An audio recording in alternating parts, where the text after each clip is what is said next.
बहुत से लोग मानते हैं कि दान पुण्य करने से नकारात्मक कर्मों को मिटाया जा सकता है। क्या ये सही है? जी बिल्कुल नहीं। आपको अपने बुरे कर्मों का हिसाब तो चुकाना ही पड़ता है। इससे कोई फ़र्क नहीं पड़ता कि आप कितना दान पुण्य करते हो। इस तरह आप कभी भी अपने कर्मों को नहीं मिटा सकते हो। बहुत से लोग ऐसे होते हैं जिनमें ये गलत धारणा होती है कि हज़ारों का लाखों का दान देने पर वे स्वर्ग को प्राप्त कर लेंगे या उन्हें किसी बुरे कर्म की सज़ा नहीं भुगतनी पड़ेगी। तो ऐसा बिल्कुल भी नहीं है। यदि आप ऐसे उद्देश्य के साथ कोई भी अच्छा काम भी करेंगे ना, तो आपको उसके पॉजिटिव रिजल्ट्स भी नहीं मिलेंगे और आप स्वर्ग देखने की बात तो भूल ही जाइए। अगर आप तरीके से अच्छे तरीके के काम करके रहते हो तो यहाँ धरती पे भी आप स्वर्ग को जी सकते हो और स्वर्ग देख सकते हैं। आपकी दुनिया में सबसे बुद्धिमान न्यायाधीशों द्वारा किया गया न्याय भी कभी कभी सही नहीं होता है, लेकिन ईश्वर के नियम अपने आप में परिपूर्ण होते हैं और उन नियमों के कारण आपके साथ जो न्याय होता है वो बिल्कुल उचित होता है।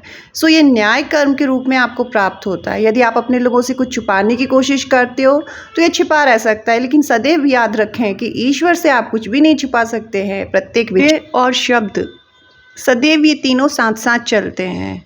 कर्म केवल कार्यों के कारण ही उत्पन्न नहीं होता है, बल्कि आपके जो विचार हैं और आपके जो शब्द हैं उनके कारण भी संचित होता है। आते हैं जो नकारात्मक कर्म उत्पन्न करती हैं। पहले तो आप स्वयं हैं जो खुद को नुकसान पहुंचाते हैं।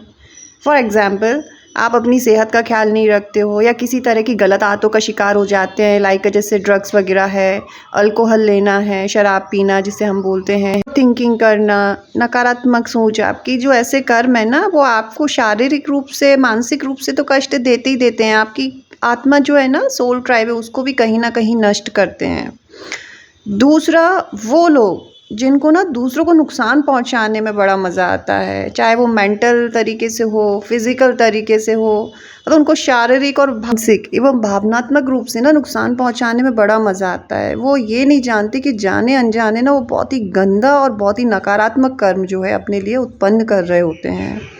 याद रखिए, आप जिसको जितना ज़्यादा कष्ट देंगे ना, वो उतना ही आपके लिए ज़्यादा नकारात्मक कर्म आपके लिए उत्पन्न करेगा और आपको उतना ही ज़्यादा फिर कष्ट भोगना पड़ेगा। सो सदैव ध्यान रखना, हलकर कर्म करें जिससे आपके द्वारा किसी और को कष्ट ना पहुँचे।